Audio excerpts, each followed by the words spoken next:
నిదానంగా తాగుతూ పక్కన పెట్టుకోండి, మీద పోసుకోకండి, పక్కన మీద పోయకండి.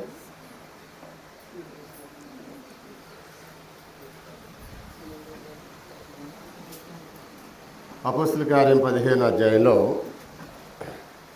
మోషే నియమించిన ఆచారం చొప్పున అని రాశాడు. అక్కడ మత్తయి సువార్త 28వ అధ్యాయం, మార్కు సువార్త 16వ అధ్యాయంలో క్రీస్తు ఆజ్ఞాపించిన బాప్తిస్మం గురించి మనం చూస్తాం. మోషే నియమించిన ఆచారమేమో సున్నతి, క్రీస్తు ఆజ్ఞాపించిందేమో బాప్తిస్మం. రెండూ చేయాలా? రెండిట్లో ఒకటి చేస్తే సరిపోద్దా? రెండూ చేయాలా? రెండిట్లో ఒకటే చేయాలి. ఇప్పుడు మోషే నియమించిన ఆచారం ప్రకారం సున్నతి పొందాలా? ప్రభు ఆజ్ఞాపించిన ఆజ్ఞ ప్రకారం బాప్తిస్మం పొందాలా? ప్రభు ఆజ్ఞాపించిందే కరెక్ట్.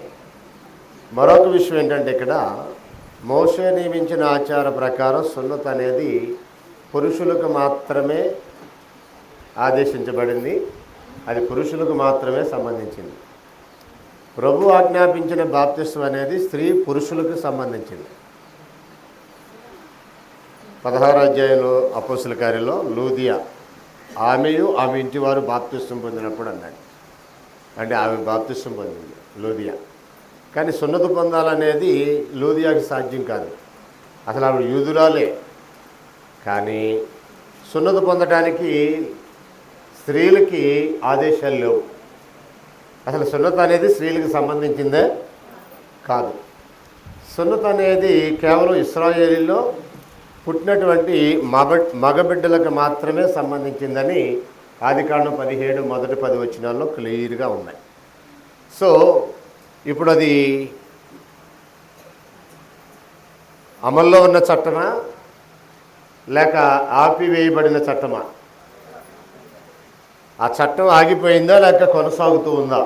సున్నతి పొందాలనేది ఆగిపోయింది. దాని తర్వాత బాప్తిస్మం అనే కార్యక్రమం ఒకటి ప్రవేశపెట్టారు. ఆ కార్యక్రమం ప్రవేశపెట్టిన తర్వాత కొద్ది కాలానికి సంఘంలో ఈ గలిబిలి ఏర్పడింది. దాని ద్వారా జరిగిన నష్టం ఏంటో చూడండి ఒకసారి. అపొస్తలుల కార్యం 15వ అధ్యాయంలోకి రండి, 22వ వచనం నుంచి చదువుదాం. అప్పుడు సహోదరుల ముఖ్యులైన బర్సబాను, మారుపేరు గల యోదాను, శీలాను తమలో ఏర్పరచుకొని పౌలుతోనూ బర్నబాతోనూ అంత్యోక్యకి పంపుట యుక్తమని అపోస్తులకును పెద్దలకును సంఘమంతటికి తోచెను. వీరు రాసి వారి చేత పంపినదేమనగా, అపోస్తలులను పెద్దలైన సహోదరులను అంత్యోక్యలోను, సిరియాలోను, కిలికియాలోను నివసించుచు అన్యజనులుగా నుండిన సహోదరులకు శుభము.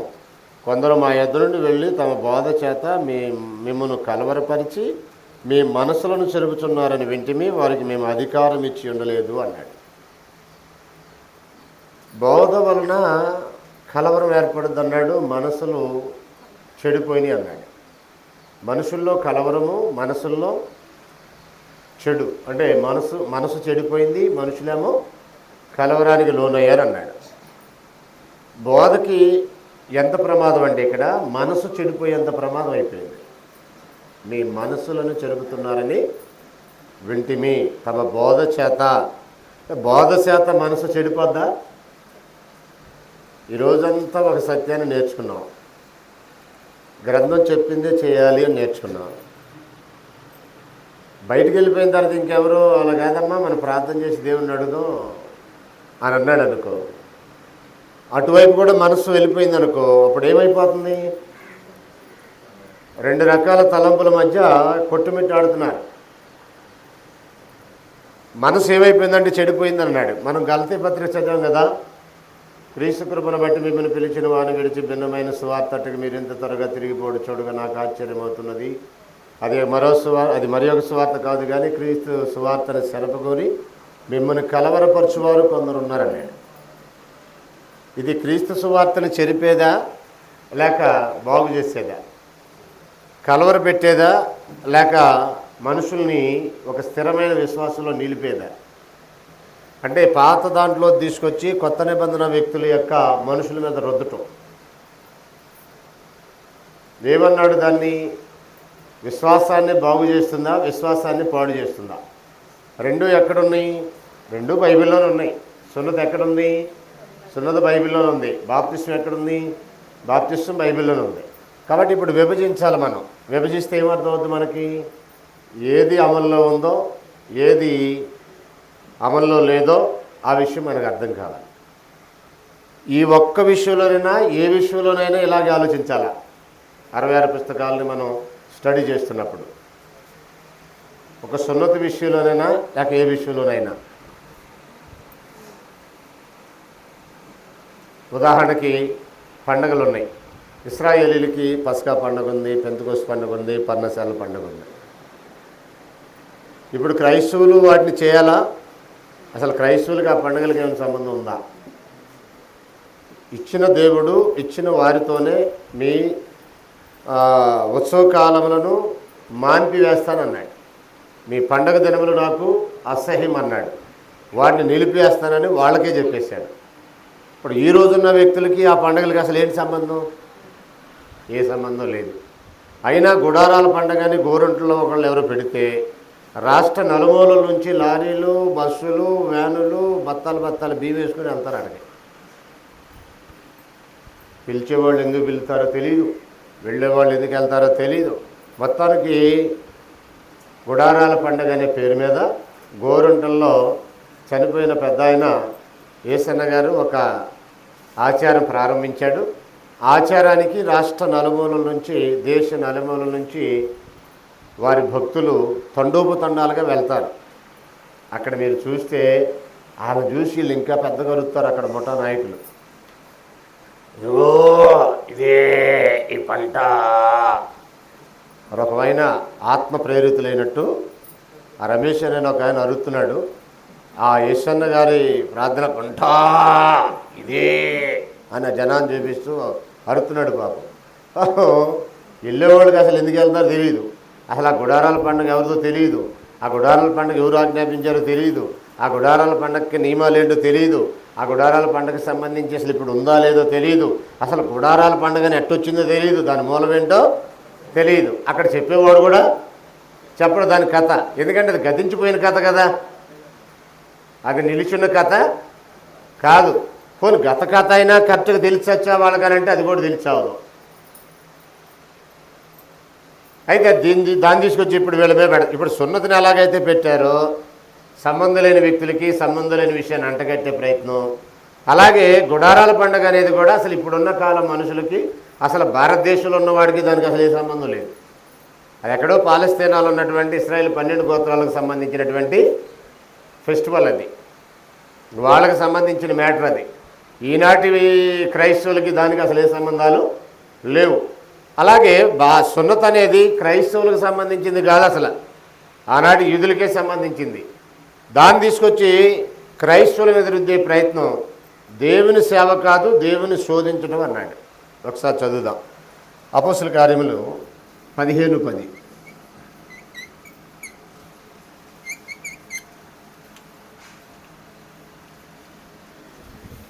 15వ అధ్యాయం 10వ వచనం చూడండి. మనమైనను మన పితరులైనను మోయలేని కాడి శిష్యుల మెడ మీద పెట్టి మీరెందుకు దేవుని శోధించుచున్నారు అని అన్నాడు. అంటే ఏం చేసి శోధిస్తున్నారు అక్కడ? బాప్తిసం పొంది క్రైస్తవ జీవితాన్ని ప్రారంభించి హాయిగా క్రైస్తవ జీవితంలో కొనసాగుతున్న వారి మధ్యకి వెళ్ళి మీరు బాప్తిసం పొందితే సరిపోదు రక్షణ పొందడానికి, సున్నతి కూడా పొందాలని ఒక బోధ చేసి వాళ్ళ మధ్య కలవరం రేపి వాళ్ళ మనసులను చెడగొట్టి వాళ్ళ మధ్య చిచ్చు పెట్టారు వీళ్ళు. ఆ పెట్టిన చిచ్చు దేవుని శోధించడమా, దేవుని సేవించడమా? అది శోధనా సేవ? ఇప్పుడు గుడారాల పండుగ దేవుని సేవించడమా, దేవుని శోధించడమా? సున్నతి పొందాలనేది దేవుని శోధించడం అయితే గుడారాల పండుగ చేయాలనేది కూడా దేవుని శోధించడమే కదా. సున్నతి అనేది క్రైస్తవులు సంబంధం లేనిదైతే గుడారాల పండుగ కూడా దేవునికి సంబంధం లేనిదే కదా. అంటే సేవ పేరట ఏం జరుగుతుంది అక్కడ? వాళ్ళకు తెలియకుండానే దేవుని శోధిస్తున్నారు వాళ్ళు. వెళ్ళే ప్రజలకు ఏం చెప్తారు? పెద్ద సేవ జరుగుతుంది ఇక్కడ అని చెప్తారు. ప్రజలకేమో సేవ అంటారు, కానీ జరిగేదేమో శోధన. అక్కడ వీళ్ళు కూడా వచ్చిన వాళ్ళకి ఏమైంది, అది ఒక పెద్ద సేవ అనుకుంటున్నారు. ఒకరోజు ఈ పౌలు గారు కూడా ఈ ఆర్గ్యుమెంట్లో కూర్చున్న వారిలో పౌలు గారు కూడా ఉన్నాడు. ఈ సమస్య ఆయన పనిచేస్తున్న ప్రాంతంలో వచ్చింది. ఆ విషయం మీద ఆయన తెల్లవారులు వాదించాడు. తెక్క యెరూషలేము వెళ్ళారు. అక్కడ నుంచి పేతురు, యోహాను, యాకోబులు పిలిపించారు. అక్కడ నుంచి అపోస్తలులు పెద్దలు వచ్చారు. వాళ్ళు వీళ్ళు కలిసి మళ్ళీ సిట్టింగ్ చేశారు. ఏంటి ఇంతకీ సున్నత బాప్తిస్మా, ఏం చేయాలి, సున్నత పొందాలా బాప్తిస్మం పొందాలా లేక రెండు పొందాలా? దీని మీద ఒక చర్చ జరిగింది. మీరు అపోస్తలుల కార్యం 15 అధ్యాయం ఇంటికి వెళ్ళి చదవండి. అధ్యాయం మొత్తం చదివితే అక్కడ పెద్ద చర్చ జరిగింది. ఇప్పుడు చర్చ అంటే పెద్ద తలకాయ నొప్పి మనుషులకి.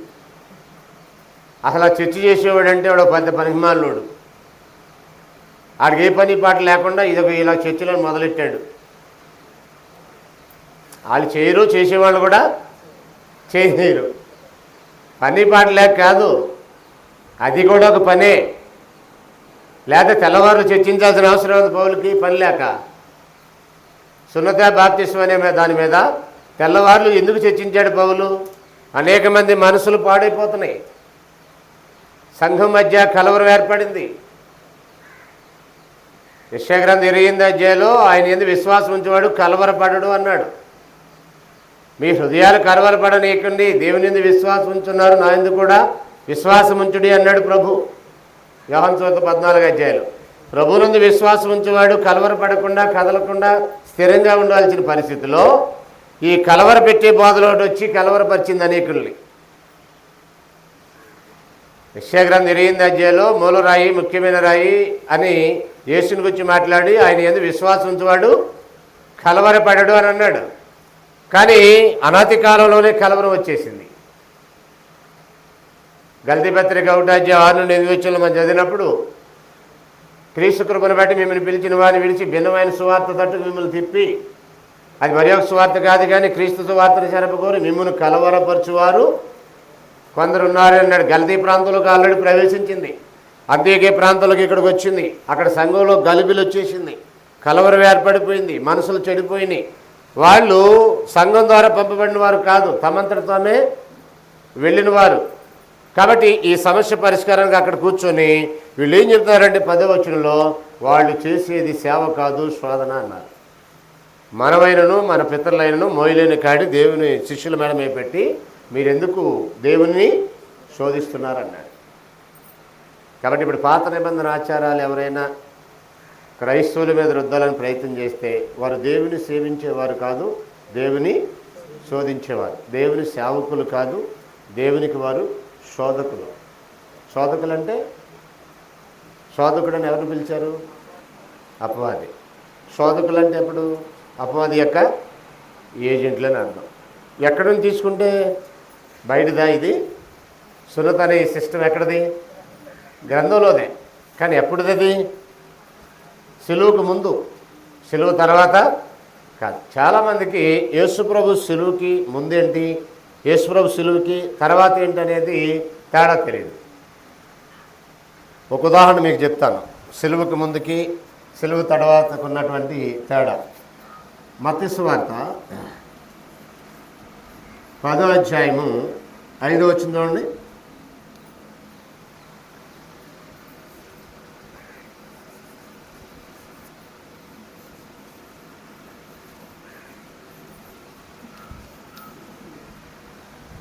మత్తయి సువార్త 5వ అధ్యాయం 10వ వచనం చూడండి ఒకసారి. సిలువకు ముందు, సిలువ తర్వాత. మత్తయి 10:5 ఏమన్నాడు?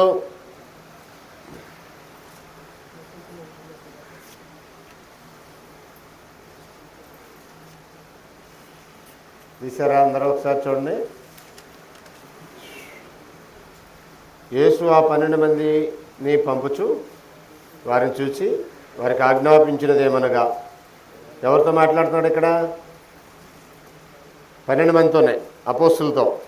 మీరు అన్యజనుల దారిలోనికి వెళ్ళకుడి, సమరయులు ఏ పట్టణంలోకైనా ప్రవేశింపుకుడి, కానీ ఇశ్రాయేల్లో నశించిన గొర్రెల యొద్దకే ప్రవేశించుడి అని అన్నాడు. 6వ వచనంలో కూడా మనం చదివితే. ఓకే, అదే 12 మందిలో 11 మందితో మాట్లాడుతున్నాడు. ఏమని చూడండి. ఎందుకంటే ఒక ఆయన చనిపోయాడు.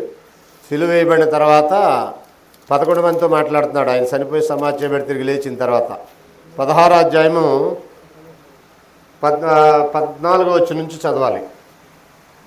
14 నుంచి 16 వరకు రాసుకోండి. ఎంతమందితో మాట్లాడుతున్నాడు? పిమ్మట 11 మంది శిష్యులు భోజనం కూర్చున్నప్పుడు వారి ప్రత్యక్షమై తాను లేచిన తర్వాత తన్ను చూచిన వారి మాట నమ్మునందున వారి అపనమ్మిక నిమిత్తము హృదయ కాఠిన్యం నిమిత్తము వారిని గద్దించను. మరియు మీరు సర్వలోకమునకు వెళ్ళి సర్వసృష్టి సువార్త ప్రకటించడి. నమ్మి బాప్తిస్మం పొందిన వాడు రక్షింపబడును, నమ్మని వాని శిక్ష విధింపబడును అన్నాడు. సర్వలోకానికి వెళ్ళి ప్రార్థన చేయమంటున్నాడు. తేడా ఏంటి? సిలువకు ముందేమో ఇశ్రాయేల్లో నశించిన గొర్రెల ఎద్దకే వెళ్ళండి అన్నాడు. సిలువ తర్వాత ఏమో సర్వలోకానికి వెళ్ళండి అంటున్నాడు. ఏంటి అక్కడ? అర్థమైందో నేను చెప్పింది మీకు?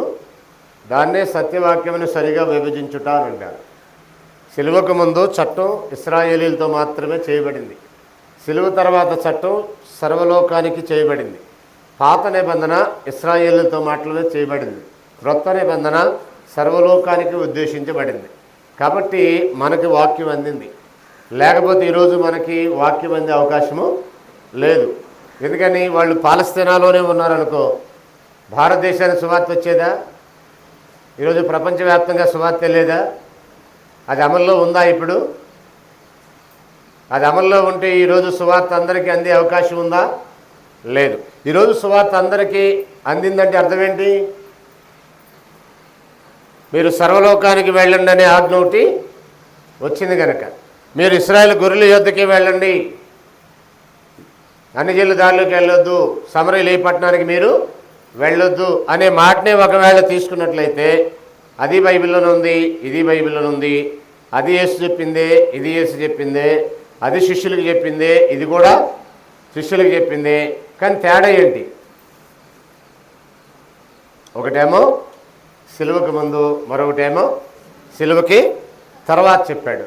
కాబట్టి ఈ రెండు తేడాలు గమనించకపోతే బైబిల్ చదివేవారు కొంతమంది అపార్థం చేసుకున్నట్టుగా అసలు మాకుతో మీకేం పని, భారతదేశంలో ఉన్న వాళ్ళతో?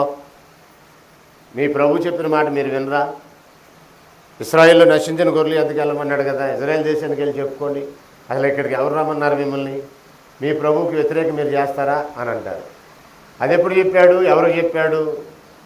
మరి మార్క్స్ వార్త 16-14లో సర్వలోకానికి వెళ్ళమని చెప్పింది ఎవరు? 14-15లో ఆయనే చెప్పాడు. కాబట్టి ఓ చట్టం అమల్లో ఉన్నప్పుడు అక్కడికే వెళ్ళండి అన్నాడు. ఆ చట్టం రద్దయి కొత్త చట్టం వచ్చినప్పుడు ఇప్పుడు సర్వలోకానికి వెళ్ళమన్నాడు. కాబట్టి ఇలాంటి సందర్భాలు చాలా ఉన్నాయి. నీ రాజ్యం వచ్చుగా కానీ మత్తయి సువార్త 6వ అధ్యాయంలో మాట్లాడాడు. మత్తయి సువార్త 6వ అధ్యాయం 9వ వచనంలో సిలువ తర్వాత రాజ్యం వచ్చుగా కానీ చేస్తావా, వచ్చిన రాజ్యం విస్తరించుగా కానీ చేయాలా? ప్రకటన గ్రంథంలో ఏమన్నాడంటే ప్రకటన గ్రంథము 5వ అధ్యాయము 9-10 వచనాల్లో నీవు నీ రక్తం ఇచ్చి, ఎక్కడిచ్చాడు రక్తం? సిలువలో. ఆ రక్తం ఇవ్వటం వల్ల ఏం జరిగింది? మనుషులను కొని దేవునికి ఒక రాజ్యముగా యాజకులుగా చేసితివి అన్నాడు. సిలువలో కార్చిన రక్తము ద్వారా రాజ్యం ఏర్పడింది. రక్తం చెందించక ముందు రాజ్యం రాలేదు. కాబట్టి నీ రాజ్యం వచ్చుగా కానీ ప్రార్థన చేశారండి. రక్తంతో రాజ్యాన్ని కొన్న తర్వాత కూడా నీ రాజ్యం వచ్చుగా కంటావా? ఎందుకు అనకూడదు? బైబిల్లోనే ఉంది కదా. అది మత్తయి సువార్త 6వ అధ్యాయము 9-10 వచనాల్లో పరలోకమందున్న మా తండ్రి నీ నామం పరిశుద్ధపరచబడును గాక, నీ చిత్తం పరలోకమందు నెరవేరినట్లు భూమి మీద నెరవేరును గాక, నీ రాజ్యం వచ్చుగాక అని ఉంది కదా. అక్కడ చేస్తున్నారు కదా సంఘాల్లో చాలామంది. ఎక్కడ అది ఎందుకు చేస్తున్నారు అని అంటే, ఇది బైబిల్లో ఉంది, ప్రభు చెప్పాడు చేయవా అంటాడు. ఇది కూడా ప్రభు చెప్పాడుగా, ఇశ్రాయేల్లో నశించిన గొర్రెల ఎద్దకే వెళ్ళాలి, అన్యజనుల దారికి వెళ్ళొద్దు అన్నాడుగా. మరి అది ఎందుకు చేయవు? అది ప్రభువే చెప్పింది. అర్థమవుతుందని చెప్పేది? నీ రాజ్యం వచ్చుగా కానీ ప్రభు చెప్పాడు కనుక చేస్తామన్నావు, గట్టిగా బెగ తీసుకొని మాట్లాడుతున్నావు ఎందుకు చేయవని. మరి ఇది చెప్పింది కూడా ప్రభువే కదా, అది కూడా ఆయనే చెప్పాడు కదా. ఇశ్రాయేల్లో నశించిన గొర్రెల యొద్దకే వెళ్ళండి, అన్యజనుల దారికి వెళ్ళదు, సమరయులు ఏ పట్టణానికి వెళ్ళొద్దు అని అన్నాడు. కానీ ఆయనే తర్వాత కాలంలో ఏం చెప్పాడు? అపోస్తుల కార్యములు 1వ అధ్యాయము 9వ వచనం చూడండి ఒకసారి, 8వ వచనం. అపోస్తుల కార్యం 1వ అధ్యాయం 8వ వచనం చూడండి.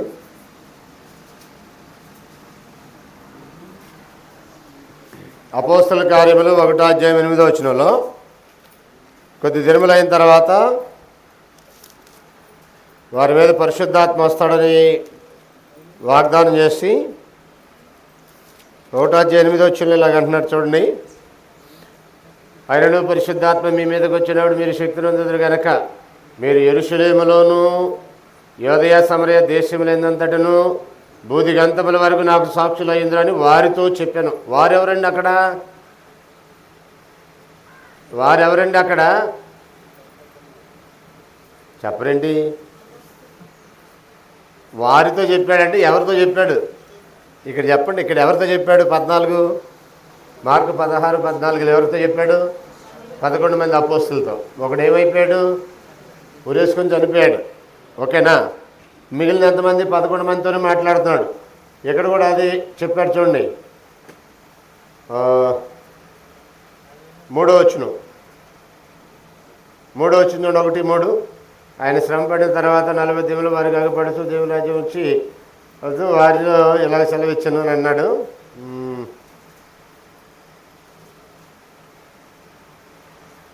రైట్. 8వ వచనం డైరెక్ట్గా దాంట్లో ఏమంటాడంటే,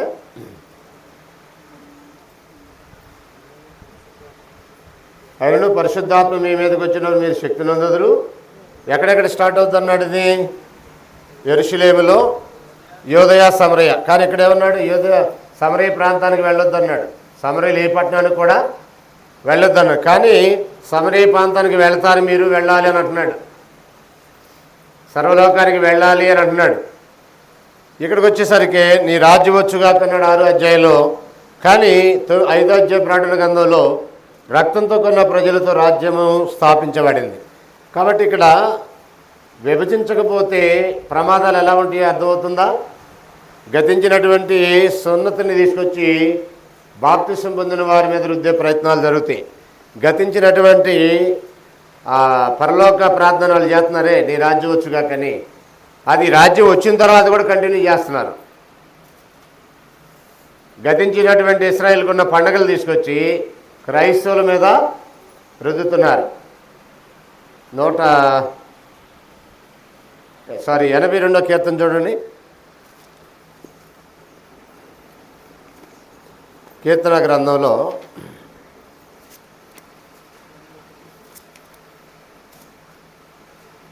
81వ కీర్తన మొదటి నుంచి చదివితే 4వ వచనంలో డైరెక్ట్ చెప్పేస్తాడు చూడండి. మొదటి నుంచి 2వ వచనం చదువుదాం. కీర్తన ఎత్తుడి, గిలికి తప్పిట పట్టుకొనుడి, స్వరమండలముతోనూ మనోహరమైన సితారను వాయించుడి. అమావాస్య నాడు కొమ్ము ఊతుడి, మనం పండుగ ఆచరించే దినమొక పున్నము నాడు కొమ్ము ఊతుడి.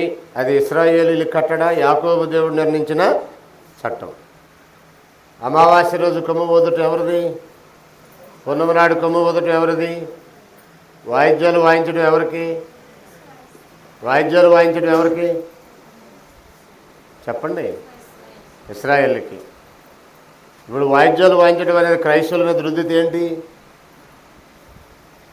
వాళ్ళు అనుకుంటారు సేవ అనుకుంటారు, కానీ వాస్తవం ఏంటి? శోధించడం. అది మనకు కూడా అలాగా వాయిద్యాల మీద పాటలు పాడటం అంటే మనకు కూడా సరదాగా ఉంటుంది. మనం కూడా చాలా ఆసక్తిగా పాడవచ్చు. మీకు ఎలా ఉంటుందో కానీ వాయిద్యాల మీద పాటలు పాడటం నాకు చాలా ఉత్సాహంగా ఉంటుంది. ఎందుకంటే నేను స్టార్టింగ్లో హెబ్రోన్లోకి వెళ్ళేటప్పుడు వాయిద్యాల మీద పాటలు పాడేవాడిని. చాలా ఉత్సాహంగానే ఉంటుంది. ఎప్పుడైతే అది దేవుని చిత్తం కాదని తెలిసిందో దానికి దూరం ఉండటం ప్రారంభించే ఆరాధనలో వాటి దూరం ఉండాలి. ఒకవేళ నీకు వాయిద్యాలు అయితే వ్యక్తిగత నీ ఇంట్లో వాయించుకో.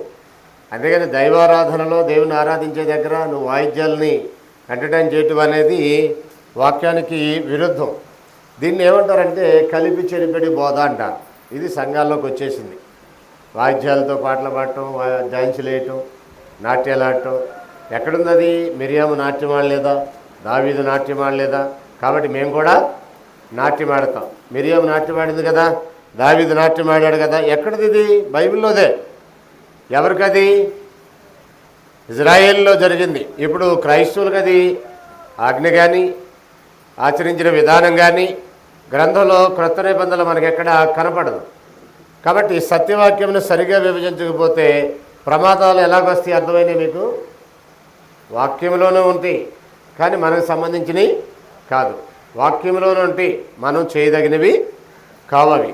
ఎవరికో సంబంధించినవి మన మీద రుద్దే ప్రయత్నాలు చేయటం జరిగింది. ఈ కిందే జరిపేస్తున్నాను.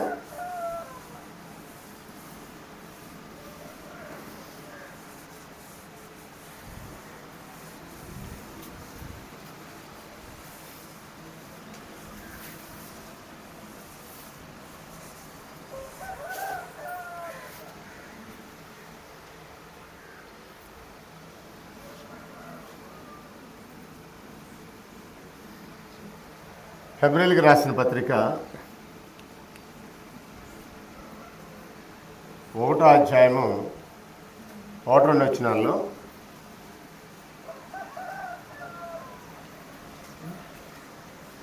నానా సమయాల్లో నానా విధములుగా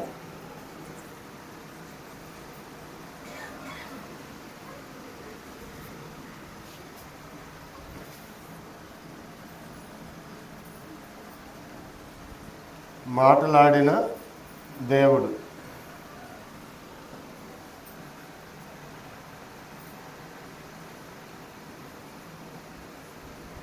ఇప్పుడు కుమారుని ద్వారా మాట్లాడాడు.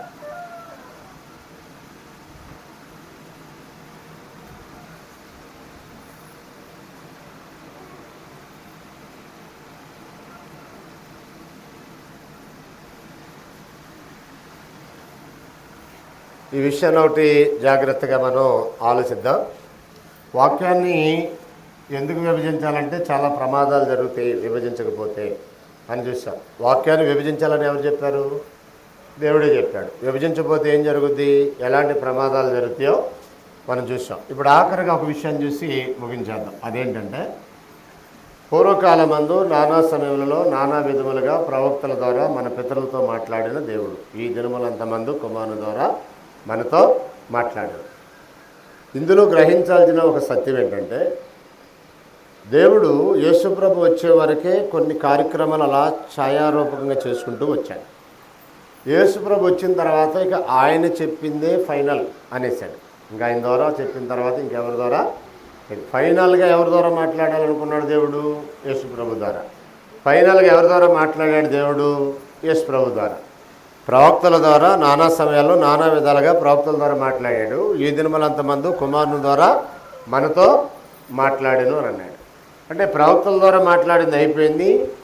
ఫైనల్గా ఇంకెవరి ద్వారా మాట్లాడేశాడు దేవుడు అని అంటే కుమారుని ద్వారా మాట్లాడేశాడు. ఇప్పుడు దేవుడు ఏం చెప్తున్నాడంటే ఈయన మాట వినండి అంటున్నాడు.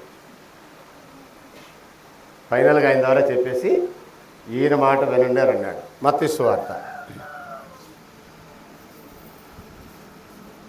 17వ అధ్యాయము 5వ వచనంలో కొండ మీద రూపాంతరం పొందిన సందర్భంలో ఏమంటున్నాడంటే ఇదిగో ఈయన నా ప్రియకుమారుడు, ఈయన యందు నేను ఆనందించుచున్నాను, ఈయన మాట వినుడి అని అన్నాడు. ఎందుకంటే ఆయన ద్వారా ఆఖరిగా మాట్లాడేశాడు. ఇంకా మాట్లాడాల్సింది ఏమీ లేదు. ఆయన మాటే వినాలి అని చెప్తున్నాడు. ఆయన మాట వినాలని మోషే కూడా ముందుగానే చెప్పాడు. మోషేకి కూడా ద్వితీయోపదేశ కాండము 18వ అధ్యాయము 18వ వచనం మనం చదివితే ద్వితీయోపదేశ కాండం 18వ అధ్యాయము 18వ వచనంలో మోషేకి ముందుగా తెలియజేశాడు. మోషే చట్టం ఎప్పటి వరకు అంటే యేసుప్రభు వచ్చే వరకే అని. యేసుప్రభు వచ్చిన తర్వాత మోషే నియమించిన ఆచారం నిలిపివేయబడుతుంది. మోషే మాట ఎప్పటి వరకు వినాలి ప్రజలు? యేసుప్రభు వారు వచ్చే వరకే అని అన్నాడు. యేసుప్రభు దగ్గర నడిపించడానికే మోషే పనిచేశాడు. మోషే దగ్గరే ప్రజలు ఆగిపోవటానికి కాదు. మోషే దగ్గర నుంచి యేసుప్రభు యొద్దకి ప్రజలు నడిపించబడాలి. అందుకు మోషేని దేవుడు వాడుకున్నాడు. అందుకని ముందుగానే చెప్పాడు మోషేకి. ఏమన్నాడు చూడండి ఒకసారి 18 వారి సహోదరులలో నుండి నీ వంటి ప్రవక్తను వారి కొరకు పుట్టించదును అని అతని నోట నా మాటలు ఉంచుదును. నేను అతనికి ఆజ్ఞాపించినది యావత్తు అతడు వారికి చెప్పును. అతడు నా నామమును చెప్పు నా మాటలను వినని వారిని దాని గూర్చి విచారణ చేసేదను అని అన్నాడు. మోషేతో దేవుడు అన్నాడు. ఏమన్నాడంటే నీ వంటి ఓ ప్రవక్త నీ సహోదరులో పుడతాడు అని అన్నాడు. ఇశ్రాయేలీల్లో నీలాంటి ఒక ప్రవక్త వస్తాడు అని అన్నాడు. నీలాంటి అని అంటే అన్ని ఆయనకి ఒకటే ఉంటాయి అనుకోకండి. అంటే కొన్ని సిమిలారిటీస్ ఉంటాయి, మ్యాచ్ అయ్యాయి. మోషేకి వివాహం అయింది, ఈయనకేమో ఆత్మ సంబంధమైనటువంటి వరుడుగా చిత్రించబడ్డాడు. మోషే భౌతికంగా వివాహం చేసుకొని భార్య బిడ్డలు కలిగిన వాడు. యేసు భౌతికంగా భార్య బిడ్డలు లేరు. కానీ మోషేకి యేసుకి ఏంటి కనెక్షను? నీ వంటి అంటే ఎక్కడున్నది? యోహాను సువార్త 1:17లో ఇలాగంటాడు, ధర్మశాస్త్రం మోషే ద్వారాను కృపా సత్యములు యేసుక్రీస్తు ద్వారా. అలా కంపేర్ చేశాడు. హెబ్రీ పత్రిక 3వ అధ్యాయంలో దేవుని ఇల్లంతట్లో మోషే నమ్మకంగా ఉన్నాడు, యేసుప్రభువారు దేవుని ఇంటి మీద నమ్మకంగా ఉన్నాడు అని అలా కంపేర్ చేశాడు. అలా కొన్ని విషయాలు సిమిలారిటీస్ ఉన్నాయి, కానీ ఎంటైర్డ్ లైఫ్ అంతా మోషేది ఏంది ఒకటి కాదు. యేసుప్రభువారు 33 సంవత్సరాల వయసులో చనిపోతే మోషే 120 సంవత్సరాల వయసులో చనిపోయాడు. కాబట్టి వయసు కూడా ఫిజికల్గా మ్యాచ్ అవుతుంది. కానీ ఏం మ్యాచ్ అవుతాయి అని అంటే, ఒక చట్టాన్ని మోషే ద్వారా వచ్చింది, ఇంకో చట్టం యేసుప్రభు ద్వారా వచ్చింది. పాత నిబంధన మోషే ద్వారా వచ్చింది, క్రొత్త నిబంధన యేసు ద్వారా వచ్చింది. పాత నిబంధనకు మధ్యవర్తి మోషే, కొత్త నిబంధనకు మధ్యవర్తి యేసుక్రీస్తు. పాత నిబంధనలో దేవునిళ్ళని ఇశ్రాయేలీలందరిలో మోషే నమ్మకం ఉన్నాడు. క్రొత్త నిబంధనలో దేవునిళ్ళనే క్రీస్తు యొక్క సంఘంపై యేసుప్రభువారు నమ్మకంగా ఉన్నాడు. నిద్ర వస్తుందా? వెళ్ళిపోదాం, టైం అయింది. రైట్. ఇక్కడ ఏమన్నాడంటే సిమిలారిటీస్ కొన్ని ఉన్నాయి. అందుకని నేను ఏం చెప్పాడంటే, నీలాంటి ప్రవక్త వస్తాడు, ఆయన వచ్చే వరకే నువ్వు చెప్పేది అమల్లో ఉండదని చెప్పాడు. ఆయన వచ్చిన తర్వాత నువ్వు చెప్పింది కదా అబ్బాయి, ఆయన చెప్పిందే జరగాలన్నాడు. ఈ విషయాన్ని మోషే గ్రంథంలో రాశాడు. ద్వితీయోపదేశకాండం 18:18లో ఆయన పర్సనల్గా చెప్పింది గ్రంథంలో రాశాడు ఆయన. అర్థమైందా? ఆ రాసిన విషయాన్ని కుంటివాడిని బాగు చేసినప్పుడు, యెరూషలేము దేవాలయం దగ్గర కుంటివాడిని బాగు చేసినప్పుడు, ఏ నామంలో ఏ అధికారులు మీరు ఈ కార్యక్రమం చేశారని నిలదీస్తే పేతురు గారు సమాధానం చెప్తున్నాడు, ఎవరో కాదు, మీరు ఎవరినైతే సిలువేశారో ఆయన ద్వారా నీకు జరిగినాయి. మీరు జీవాధిపతిని చంపారు, దేవుడు ఆయన మృతుల నుండి లేపాడు, దీనికి మేమందరము సాక్షులము. ఆయన్ని గురించి మేము చెప్పడమే కాదు, మోషే కూడా చెప్పాడు, కావాలంటే చూడండి అని మోషే చెప్పిన ఒక విషయాన్ని ప్రస్తావన తెచ్చాడు. అపోస్తుల కార్యములు 3వ అధ్యాయం.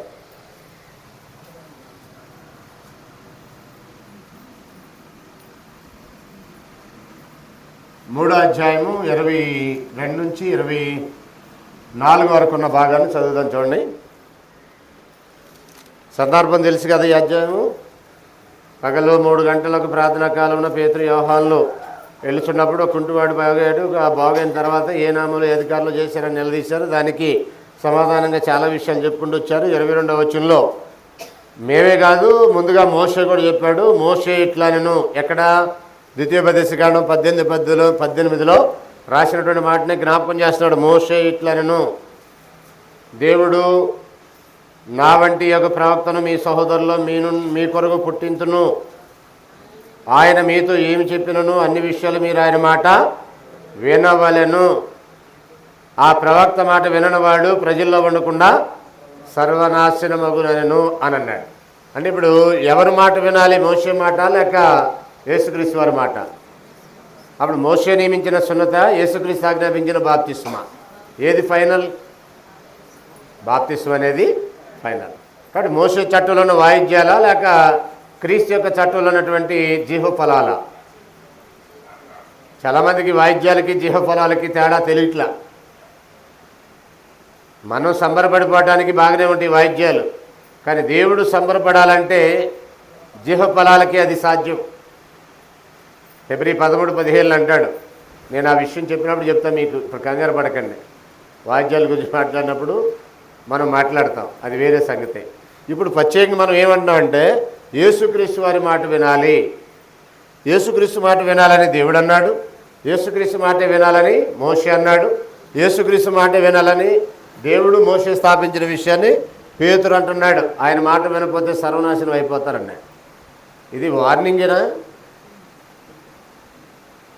నాశనమా సర్వనాశనమా? నాశనం అంటే అక్కడ సర్వనాశనం అయిపోతారన్నాడు. అంటే ఫైనల్గా యేసుప్రభు మాటే వినాలన్నాడు. ఇప్పుడు యేసుప్రభు మాట ఏంటి? ఇది మనకు అర్థం కావాలి. యేసుప్రభు మాట అంటే ఏంటి? నేను ఆయన నోట నా మాటల నుంచి ఎదునన్నాడు కదా. ఇక్కడ ఆయన మాట మీరు వినాలన్నాడు కదా. అన్ని విషయాల్లోనా? కొన్ని విషయాల్లోనా? అన్ని విషయాల్లో ఆయన మాట వినాలన్నాడు. ఇంతకు ఆయన మాట అంటే ఏంటి? అది మన క్లారిటీ ఉండాలి. వినాలంటే ముందు యేసు నోట పెట్టిన దేవుని మాట ఏంటి? యేసు మాట వినమని దేవుడు అంటున్నాడు. ఏంటి అసలు ఆయన మాట? అన్ని విషయాలు ఆయన మాటే వినాలి అని అంటున్నాడు పేతురు. ఏంటి అసలు?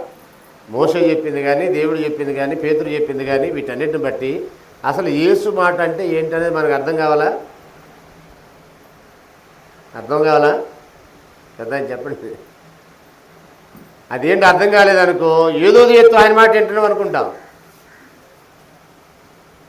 లేక లేక వృద్ధాప్యమందు ఏకైక కుమారుని ఇచ్చింది నీవే, ఇచ్చిన నీవే బలి కోరగా తెచ్చి నీకు అర్పించిన అబ్రహాములా నేనేమైనా ప్రభువా నిన్నే స్తుతిస్తాను, నాకేమున్నా ప్రభువా నీకే అర్పిస్తాను. అబ్రహాంలాగా అర్పిస్తావా? అబ్రహాంలాగా కుమారుని అర్పిస్తావా? అర్పిస్తే అసలు దేవుడు అంగీకరించి అర్పణేనా అది? అసలు నీకు చెప్పిందేనా అది? నరహత్య చేసిన వాళ్ళు అవుతారా? క్లారిటీ ఉండాలి. మనం ఏం చేయాలి, ఏం చేయడానికి పిలువబడ్డాం, మనం అర్పించే అర్పణలేవి, మన నుంచి దేవుడు కోరే అర్పణలేమిటి, ఈ విషయాలు అర్థం కాకపోతే, ఇంతకు యేసు ద్వారా అర్పించే అర్పణలు ఏంటి అనేది అర్థం కాకపోతే, యేసు చెప్పినటువంటి ఆ మాట ఏంటి అర్థం కాకపోతే, మోషే ద్వారా వచ్చిన ఆ మాట ఏంటి అర్థం కాకపోతే, పూర్వకాలం మందు ప్రవక్తల ద్వారా మాట్లాడిన సందేశం ఏంటి, ఈ దినములంత మందు కుమారుని ద్వారా మాట్లాడినటువంటి సందేశం ఏంటి, ఇది అర్థం కాకపోతే దేవుని సేవకు బదులు దేవుని శోధించడం జరుగుతుంది. సేవిస్తున్నామనే భ్రమలో శోధన చేస్తాం, శోధిస్తూ ఉంటాం. దేవుని సేవిస్తున్నామనే భ్రమలో దేవుని శోధిస్తూ ఉంటాం. మీకు విచిత్రం ఏంటంటే, మీరు శోధించడం మనలాంటి వాళ్ళు శోధించడం కాదు, కానీ పెద్ద పెద్ద చదువులు చదువుకున్న వాళ్ళు కూడా శోధిస్తున్నారు ఆయన్ని. లక్షల మంది సభ్యులు ఉన్న వాళ్ళు కూడా శోధిస్తున్నారు ఆయన్ని. పాప వాళ్ళకు కూడా తెలియదు అసలు శోధిస్తున్నామో సేవిస్తున్నాం అనే తేడా తెలియక సేవిస్తున్నాం అనే భ్రమలో బ్రతికేస్తున్నారు. ఇంతకు దేవుని మాట ఏంటనేది చూసి ముగించేద్దాం. ఒకసారి యోహాను సువార్త 16వ అధ్యాయము 12 నుంచి 14 వచనాలు చదువుదాం. యోహాను సువార్త 16వ అధ్యాయం 12 నుంచి 14 వచనాలు.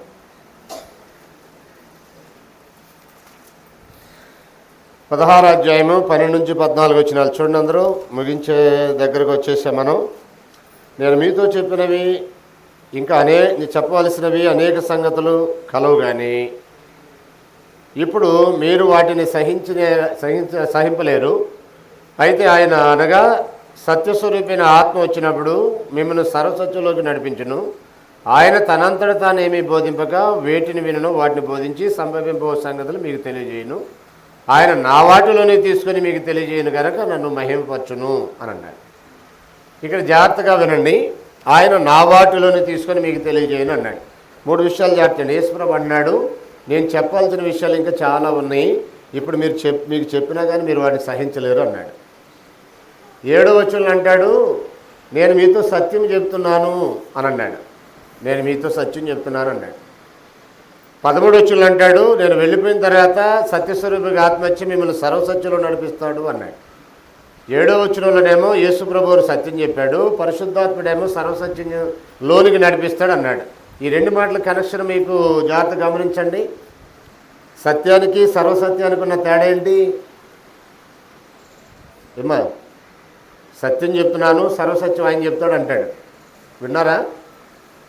యేసుప్రభు వారు ఏం చెప్తాడు? సత్యం చెప్తానికి వచ్చాను, సత్యం చెప్పాడు. ఇంకా చెప్పాల్సిన ఉన్నాయి అన్నాడా? అయిపోయింది అన్నాడు. 12వ వచనంలో ఏమన్నాడు? ఇంకా చెప్పాల్సిన ఉన్నాయి అన్నాడు. ఎందుకు చెప్పలేదని చెప్తున్నాడు? మీరు సహించలేరు అన్నాడు. ఆయనే కారణం కూడా చెప్పేస్తున్నాడు, ఇప్పుడు చెప్పగలను కానీ మీరు సహించలేరు అన్నాడు. తర్వాత ఆయన వెళ్ళి సత్యస్వరూపిగా ఆత్మను పంపుతా అన్నాడు. ఆయన వచ్చి మిమ్మల్ని సర్వసత్యంలోనికి నడిపిస్తాడు. అంటే ఆ బాధ్యత ఎవరికి అప్పగించాడు? యేసుప్రభు కొంత చెప్పి మిగిలిన బాధ్యత పరిశుద్ధాత్ముడికి అప్పగించాడు. ఇప్పుడు ఈ పరిశుద్ధాత్ముడు తనకు తానుగా ఏమని చెప్తాడా? ఈయన దగ్గర నుంచి తీసుకుని చెప్పాలా? ఆయన తనంతట తానే ఏమీ చెప్పడు, కానీ నా వాటిలో తీసుకొని మీకు తెలియజేయను అని అన్నాడు. అంటే యేసుప్రభు మిగిల్చిన ఏవైతే ఉన్నాయో ఇంక చెప్పాల్సినవి అన్నాడు కదా, అవి ఈయన చెప్తాడు. ఆయన చెప్పిన వాటిని జ్ఞాపకం చేస్తాడు, ఆయన వదిలినటిని ఈయన ఫుల్ఫిల్ చేస్తాడు. సో టోటల్గా పరిశుద్ధాత్మ అపోస్తులుగా బయలుపరిచింది ఉదయం మనం చూసాం కదా. దేవుడు తన పరిశుద్ధుడుగా అపోస్తులకి ప్రవక్తలకి బయలుపరిచినట్టుగా పూర్వకాలం అందున్న మనుషులకు తెలియపరచబడలేదు అని ఎఫెసీ పత్రిక 3:3-5 చదివాం కదా. అయితే ఆ పరిశుద్ధాత్మ అపోస్తులకి సొంతంగా బయలుపరిచాడా, యేసుక్రీస్తు వాటిలోనివి తీసుకుని తెలియజేశాడా? యేసుప్రభు వాటిలోనివి ఆయన ఏవైతే మిగిలినవి అన్నాడో, ఇంక చెప్పాల్సిన ఉన్నాయి అన్నాడో ఆ విషయాలే వాళ్ళకి చెప్పాడు. అంటే ఎవరి ఆ మాటలు? యేసుప్రభుయే. ఆయన నోటు నుంచి వచ్చిన మాటలు కొన్ని డైరెక్ట్గా, ఆ మాటలు కొన్ని బ్యాలెన్స్ని ఫుల్ఫిల్ చేయడానికి మిగిలిన ఎవరు చెప్పాడు? ఇలా చెప్పకుండా పరిశుద్ధాత్మకు చెప్పాడు. ఆయన వెళ్ళి తగిన సమయంలో అపోస్తులకి తెలియజేసి వాళ్ళ ద్వారా సమాచారం అందించాడు. అర్థమవుతుందా? ఇప్పుడు చెప్పండి, యేసు ఆయన అపోస్తులు బోధించినటువంటి క్రొత్త నిబంధన ఏదైతే ఉందో అదే యేసు నోట దేవుడు పెట్టిన మాట. మళ్ళీ చెప్తున్నాను, యేసు నోట దేవుడు పెట్టిన మాట అంటే ఏంటి చెప్పండి? క్రొత్త నిబంధన.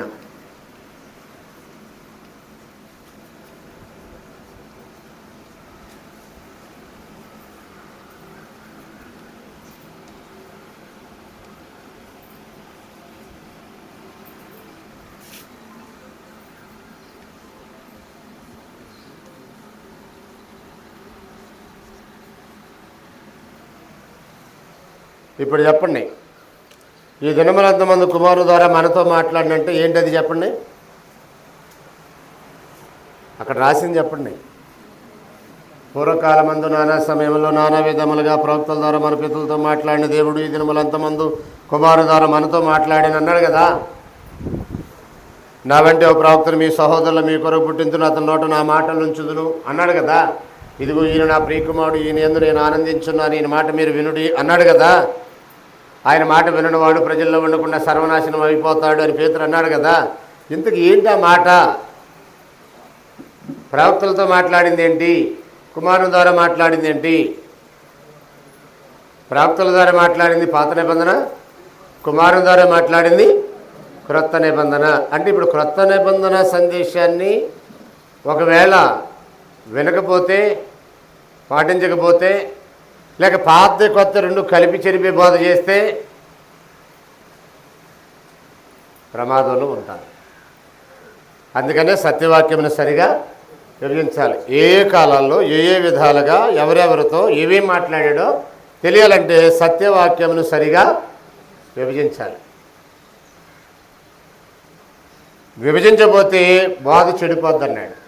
విభజిస్తే క్రీస్తు ద్వారా మాట్లాడిన క్రొత్త నిబంధన ఏంటో మనకి అర్థమవుతుంది. అర్థమైనప్పుడు క్రొత్త నిబంధన మనం పాటించినట్లయితే అందులో ఉన్న విషయాలు ఏంటనేది మనం జాగ్రత్తగా స్టడీ చేసి వాటిని మన భక్తి జీవితంలోనూ, వాటిని మన ఆరాధనలోను, వాటిని మన దైనందిన జీవితంలోనూ, మన ప్రతి దానికి కావలసినది, జీవానికి భక్తికి కావలసినంతా కూడా ఎక్కడుంది? ఇప్పుడు క్రొత్త నిబంధనలో ఉంది. క్రొత్త నిబంధన సంపూర్ణమైన దేవుని వాక్యం. దాన్ని ఏమన్నాడంటే బైబిల్లో అపోస్తులుగా 2:42 అపోస్తలుల బోధ అన్నాడు.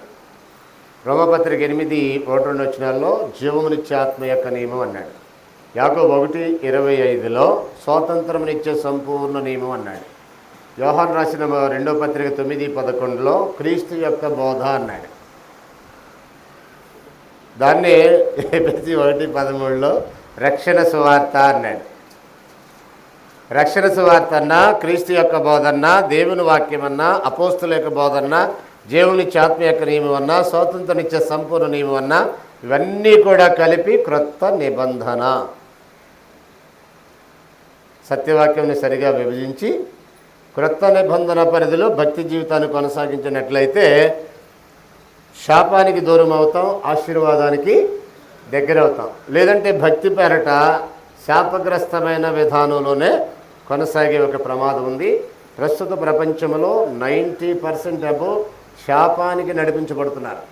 ఆశీర్వాదానికి కాకుండా శాపానికే నడిపించబడుతున్నారు. ఇక్కడున్న సంఘము ద్వారా వారు మనకు కల్పించిన గొప్ప అవకాశం ఏంటంటే ఈ తరగతుల ద్వారా దేవునికి దగ్గర అవటానికి, ఆశీర్వాదానికి దగ్గర అవటానికి, ఆత్మ సంబంధమైన ప్రతి ఆశీర్వాదాలకి చేరువ అవటానికి అవసరమైన సందేశాలు మీకు ఇక్కడ బోధించబడతాయి. మీరు వాటిని ఎంతవరకు వినియోగించుకుంటారనేది మీ ఇష్టం. కానీ గొప్ప అవకాశాన్ని ఇక్కడ సంఘం కల్పించింది. కల్పించబడినటువంటి అవకాశాన్ని మనం సద్వినియోగం చేసుకుందాం. సద్వినియోగం చేసుకొని మరణములో నుండి జీవంలోనికి ప్రవేశిద్దాం. జీవంలోనే కొనసాగుతూ నిత్యత్వాన్ని దేవునితో గడపడానికి సంపూర్ణంగా సిద్ధపడదాం. శ్రద్ధగా విని మీ అందరికీ వందనాలు తెలియజేస్తున్నాను.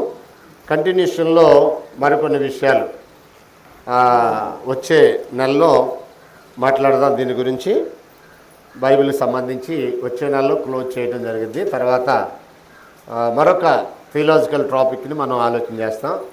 అంటే ప్రతిదీ డీటెయిల్గా చెప్పడానికి టైం కాదు కాబట్టి కొంచెం అవసరమైన మేరకు మాత్రమే ఈ తరగతుల్లో కొన్ని విషయాలు మీ దృష్టికి తేవటం జరుగుతుంది. నేను చెప్పా కదా, ఇప్పుడు బైబిల్ కళాశాలలు అనుకో 30 రోజులు కంటిన్యూగా కూర్చుంటారు. ఈరోజు మనం ఎలా కూర్చున్నాం ఉదయం సాయంత్రం అలా కూర్చుంటే చెప్పడానికి కొన్ని విషయాలు వేరుగా ఉంటాయి. కానీ నెలకు ఒక రోజు క్లాస్ కనుక అంత డీటెయిల్గా చెప్పడం కుదరదు. కానీ మనకు అవసరమైన కొన్ని విషయాలు మాత్రమే మాట్లాడబడితే వచ్చే నెలలో ఈ పాఠాన్ని మనం క్లోజ్ చేస్తాం. అంటే బిబ్లియాలజీ అనే ఒక ఈ థియలాజికల్ టాపిక్ని బైబిల్కి సంబంధించిన ప్రాథమిక సమాచారాన్ని, బైబిల్ స్టడీకి సంబంధించి కొన్ని విషయాలు ఆలోచన చేస్తాం. నెక్స్ట్ మంత్లో దీన్ని కంటిన్యూ చేస్తూ మరికొన్ని విషయాలు చెప్పి క్లోజ్ చేస్తాం. ఆ తర్వాత నెలలో దేవుని గురించిన సత్యం అనే ఒక టాపిక్ని ఆలోచన చేస్తాం. ఆ తర్వాత క్రీస్తుని గురించినది క్రిస్టాలజీని గురించి మాట్లాడతాం. ఆ తర్వాత న్యూమటాలజీని గురించి మాట్లాడతాం. ఆ తర్వాత ఎక్లిషియాలజీని గురించి మాట్లాడతాం. ఇంకా చాలా టాపిక్స్ ఉన్నాయి. మరి ఎన్నేళ్ళు పట్టుద్ది అనేది అంతా దేవుడికి తెలియాలి. జోసఫ్ రాజు గారు ఎన్నేళ్ళు పిలితే అన్నేళ్ళు మనం వద్దాం. ఇక్కడున్న సంఘం ఎన్నేళ్ళు పిలితే అన్నేళ్ళు ఈ కార్యక్రమాన్ని కొనసాగించే ప్రయత్నం చేద్దాం. అందరికి కూడా వందనాలు.